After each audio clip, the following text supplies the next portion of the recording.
ఆపదామపహర్తారం దాతారం సర్వసంపదాం లోకాభిరామం శ్రీరామం భూయో భూయో నమామ్యహం. జై శ్రీమన్నారాయణ. ప్రియ భగవద్బంధులారా, భగవద్గీతలో 5వ అధ్యాయంలో అర్జునుడు శ్రీకృష్ణుడిని ప్రశ్న వేశాడు.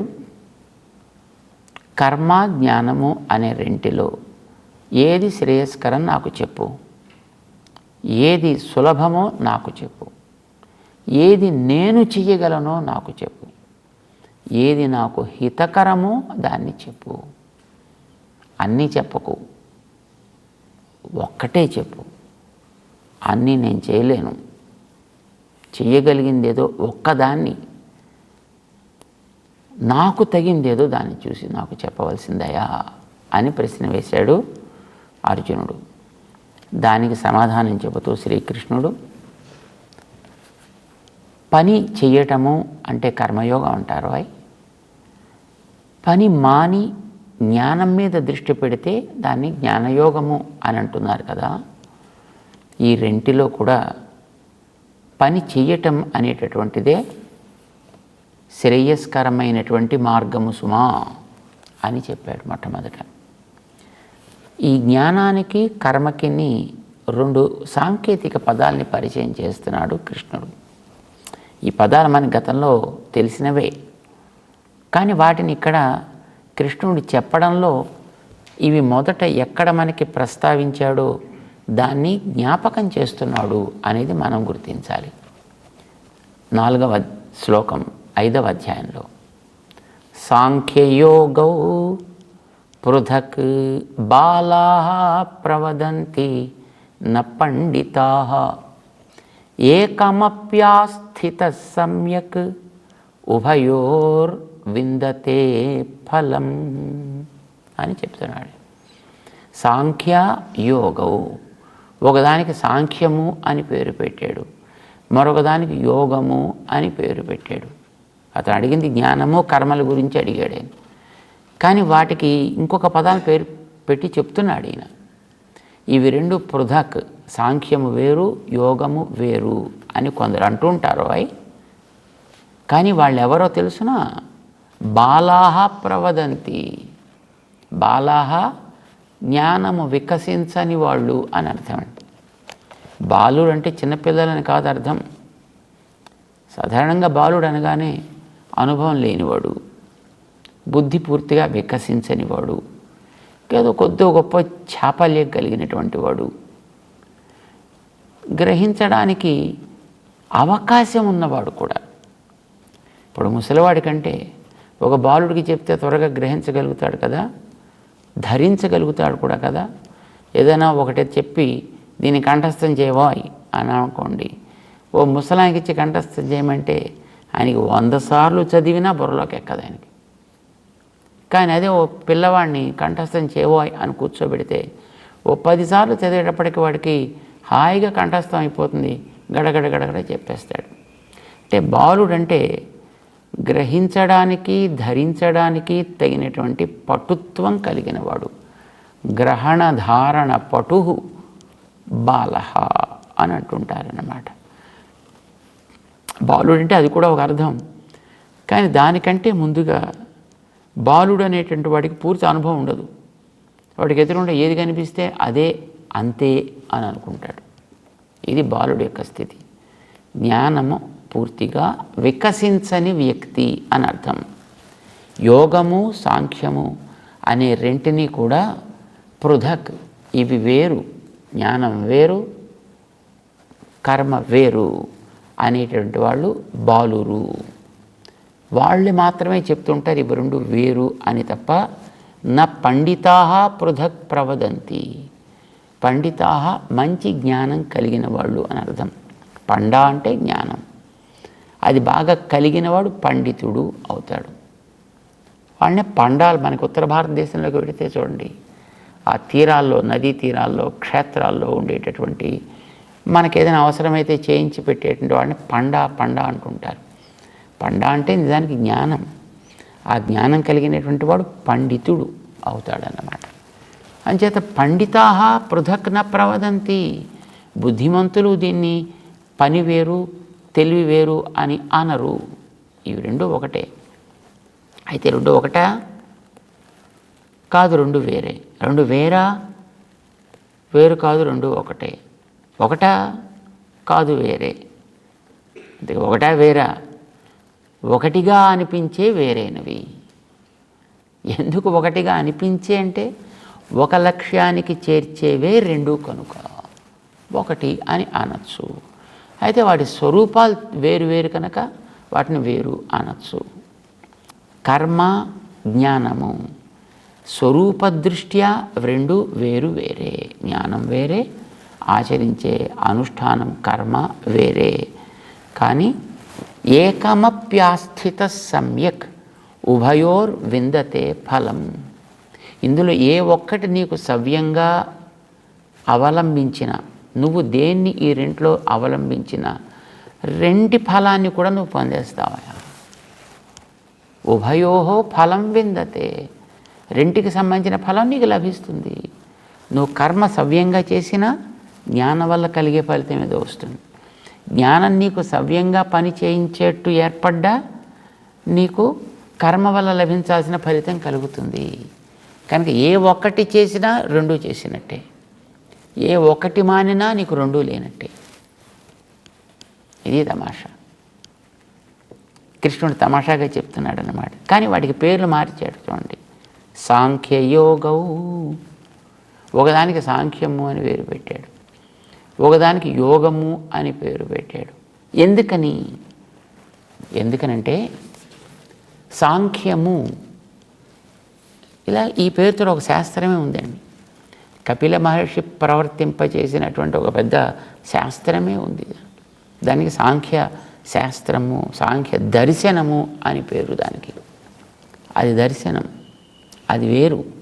ఇక్కడ దాని గురించి ప్రస్తావన చేయటం లేదు. యోగము అనేది ఒక దర్శనం ఉందండి. హిరణ్యగర్భుడు అనే ఒక మహానుభావుడు ప్రవర్తింప చేసినాడట. అది యోగ దర్శనం అంటారు. షడ్దర్శనాల్లో సాంఖ్యం అనేది ఒకటి, యోగం అనేది ఒకటి, వైశేషికం అనేది ఒకటి, న్యాయం అనేది ఒకటి, మీమాంస అనేది ఒకటి, లేదా రకరకాల దర్శనాలు. కానీ ఇప్పుడు కృష్ణుడు ఈ సాంఖ్యము యోగము అనే పదాలని ఆ దర్శనాల గురించి చెప్పడానికి మనకి ప్రయోగించటం లేదు. సాంఖ్యము అంటే జ్ఞానతత్వాన్ని గురించి చెప్తున్నాడు. ఎట్లా? ఖ్య, సంఖ్య, సాంఖ్య అలా ఏర్పడింది ఆ పదం. ఖ్య అంటే చెప్పడం, ఖ్యాపనము అంటుంటాం కదా, చెప్పుట అని అర్థం, తెలుపుట అని అర్థం. అయితే తెలిపేది ఒక్కొక్కసారి మనం ఉన్నదాన్ని ఉన్నట్టు చెప్పచ్చు, ఉన్నదాన్ని లేనట్టు చెప్పచ్చు, లేనిదాన్ని ఉన్నట్టు చెప్పచ్చు, రకరకాలుగా ఉంటాయి. లేదు ఉన్నదాన్ని మార్చి చెప్పచ్చు, ఉన్నదాన్ని ఉన్నట్టుగా, ఎదటవాడికి అర్థమయ్యేటట్టుగా, వినేవాడికి నచ్చేటట్టుగా, ఆవలివాడు మెచ్చేట్టుగా సక్రమంగా చెప్పగలిగితే యథార్థ వక్త, సవ్యముగా దానిని అందించగలిగితే అది సంఖ్య అంటారు. దాన్ని చక్కగా చెప్పుట, వాస్తవాన్ని వాస్తవముగా చెప్పుట. ఉన్నదాన్ని ఉన్నట్టుగా చెప్పాలి అంటే దేని గురించి చెప్పాలి? ఏది శాశ్వతమైనదో అలాంటి ఉన్న వస్తువుని గురించి ఉన్నట్లుగా చెప్పుట. శాశ్వతంగా ఉండేది ఆత్మ, శాశ్వతముగా ఉండేది పరమాత్మ. కనుక ఆత్మ గురించినటువంటి దాని యొక్క యాథార్థ్యాన్ని మనం ఉన్నట్లుగా చెప్పగలిగితే దాని పేరు సంఖ్య అంటాం.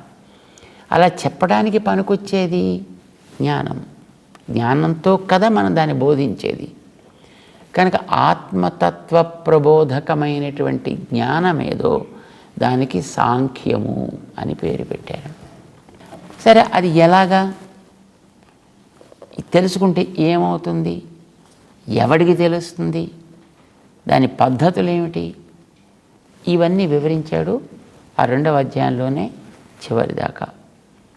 ఆ చివరికి వెళ్ళిన తర్వాత చెప్పాడు, ఏషా బ్రాహ్మీ స్థితి పార్థ నైనాం ప్రాప్య విముహ్యతే స్థిత్వా స్యాం అంతకాలేపి బ్రహ్మ నిర్వాణం రుచ్యతి అని చెప్పాడు 2వ అధ్యాయంలో చివరికి వెళ్ళిన తర్వాత. ఇది మనం పొందాల్సిన అతి ఉత్తమమైనటువంటి దశ అయ్యా. ఒకసారి దీన్ని పొందితే మళ్ళీ వాడు ఇందులోంచి జారిపోవడం అనేటటువంటిది ఉండదు.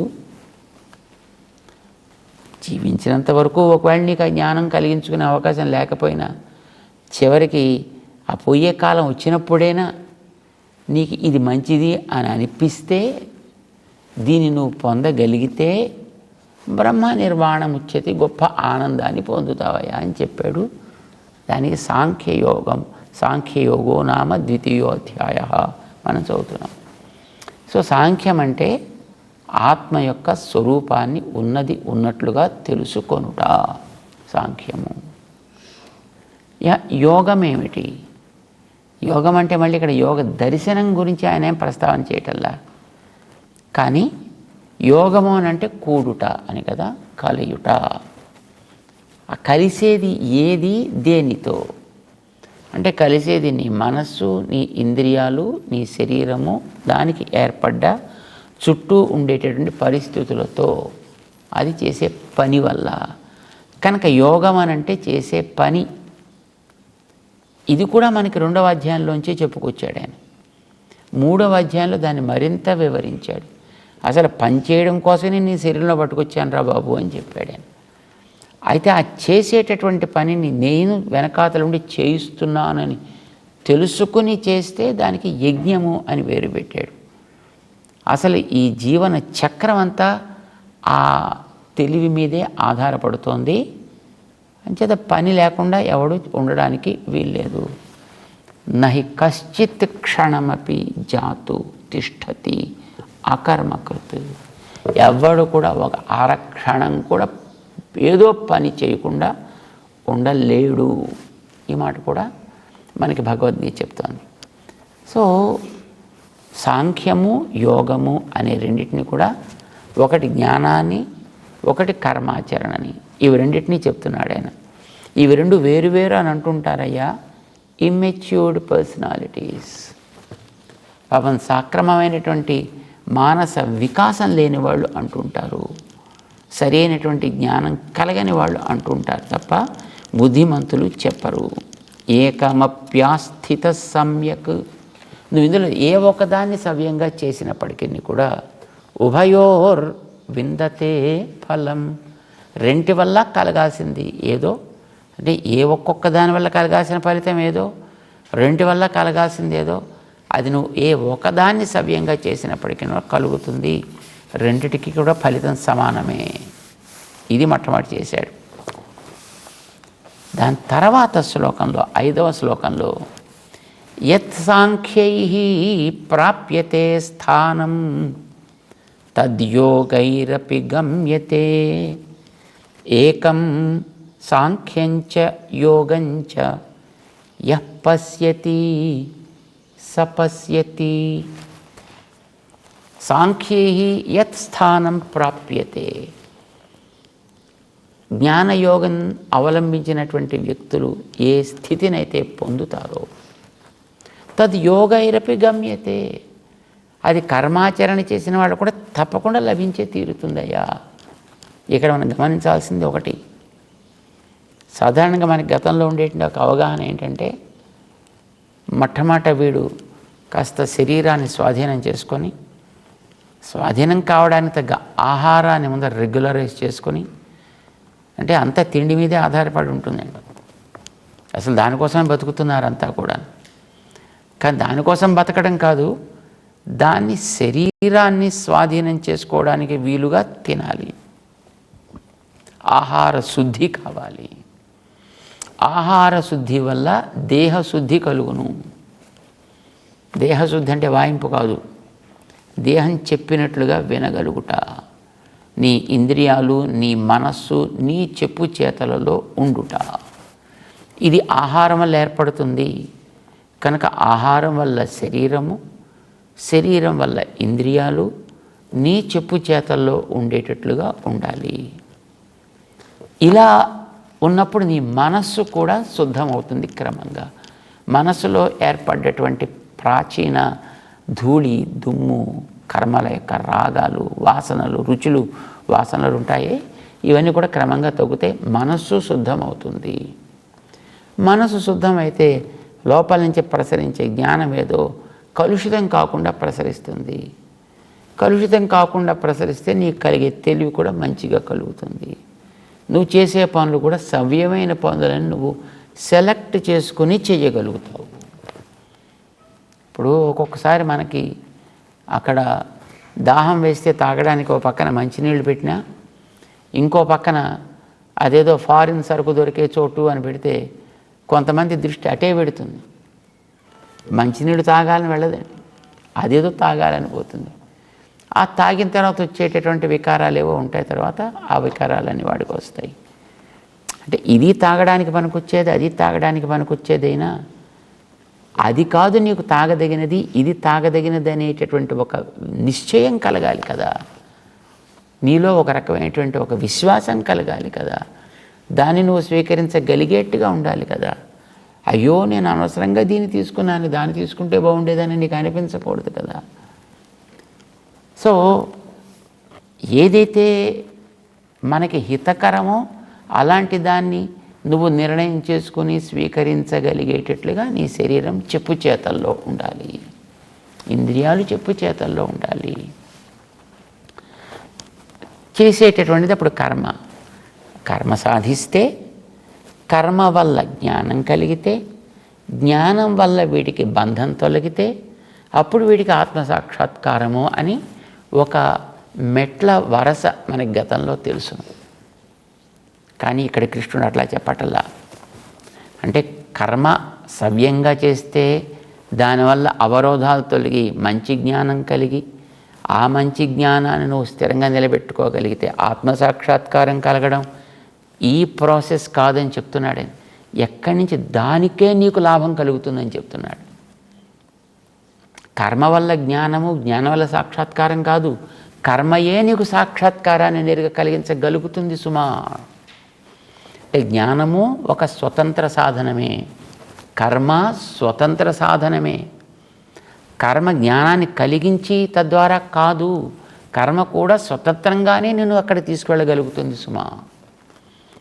కర్మ కూడా నీకు అక్కడ తీసుకువెళ్ళగలదు అనుకున్నప్పుడు, అది నీకు అలవాటైంది అనుకున్నప్పుడు, అది నీకు సుఖంగా చేయదగింది అనుకున్నప్పుడు, మళ్ళీ మధ్యలో జ్ఞానం వైపు వెళ్ళి దాన్ని సాధించాల్సిన అవసరం ఏముంది? కనుక కర్మ వల్ల కలిగి జ్ఞానం వల్ల వచ్చేది ఆత్మసాక్షాత్కారం, నేరుగా కర్మ వల్ల వచ్చేది కూడా ఆత్మసాక్షాత్కారమే అయినప్పుడు అక్కడి దాకా వెళ్ళక్కర్లేకుండా ఇక్కడి నుంచే నువ్వు దాన్ని పొందొచ్చు కదా. బుద్ధిమంతులైన కొంతమంది కుర్రవాళ్ళని, వాడు 5వ తరగతి చదువుతున్నాడు అనుకోండి, వాడికి ఉండేటువంటి బుద్ధిమత్వాన్ని బట్టి వాడిని ఇంటూ 8 పెట్టేస్తాం అన్నారనుకోండి ఎవడైనా. అబ్బా మాకు అలా వద్దండి, మేము 5 to 6, 6 to 7, 7 to 8 పెడతాం అని ఎవడైనా అంటాటయా? నీకు మధ్యలో ఇంకొక 2 ఏళ్ల గ్యాప్ తీసేసి నిన్ను 5లోంచి నేరుగా 8లోకి తీసుకొస్తున్నావా అని ఎవడైనా అంటే ఎగిరి గంతేసి దాంట్లో దూకాలి కదండి, ఎగిరి గంతేసి దాంట్లోకి వెళ్ళాలి కదా. లేదండి మేము ఇలాగే పెడతాము అంటే వాడిని తెలివిలేనివాడు అంటారు. వాడిని కర్మ, ఆత్మసాక్షాత్కారం, కర్మలోంచి జ్ఞానం, జ్ఞానంలోంచి బంధ విముక్తి, అప్పుడు ఆత్మసాక్షాత్కారము. ఇది 2 మెట్లు మధ్యలో ఉండి అప్పుడు అక్కడికి చేరేది. కానీ అది నేరుగా అక్కడి నుంచే దాంట్లోకి నిన్ను చేర్చేది. ఏది మంచిది? నువ్వు వెళ్ళాల్సినటువంటి ఒక స్థానానికి 2 ఫ్లైట్లు మార్చి అప్పుడు అక్కడికి తీసుకువెళ్ళే దారి ఒకటి, ఇక్కడ ఎక్కితే నేరుగా అక్కడికి దింపేది ఒకటి, 2 దిగే టైం ఒకటే, రెండింటి వల్ల నువ్వు పెట్టాల్సిన ఖర్చు కూడా ఒకటే అయినప్పుడు ఈ మధ్యలో 2 ఫ్లైట్లు దిగి మారి ఎక్కి సామాన్లంతా మార్చుకుని అలా వెళ్ళడం ప్రిఫర్ చేస్తావా? నేరుగా ఇక్కడెక్కి హాయిగా అక్కడ దిగే ప్రయత్నం చేస్తావా? ఏం చేస్తాం? బుద్ధిమంతుడైతే హాయిగా ఇక్కడ ఎక్కి అక్కడ దిగే పని ఏదో అది చేసుకుంటాను. శ్రమ లేదు, ఖర్చు అదే, శ్రమ అదే, సమయం అదే, ఎక్కడా మా దేంట్లోనూ నష్టపోయేది లేదు. రెండు స్వతంత్ర సాధనాలు. ఇది ఇప్పుడు చెప్తున్నాడు స్వామి.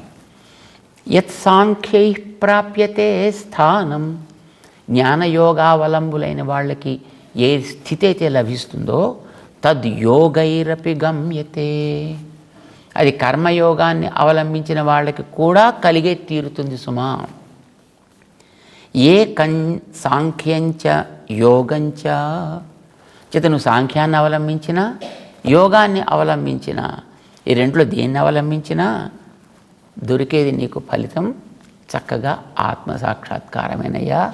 యః పశ్యతి స పశ్యతి, దీన్ని ఎవడు గుర్తిస్తాడో వాడే సరి అయినటువంటి గుర్తింపు ఉన్నవాడు, వాడే సరి అయినటువంటి తెలివి కలిగిన వాడు, వాడే బుద్ధిమంతుడు సుమా అంటూ భగవంతుడు అర్జునుడికి చేయాల్సినటువంటి కర్తవ్య నిష్ఠ ఎంత గొప్పదో, దానికోసం మనం జీవించడం అనేది ఎంత అవసరమో.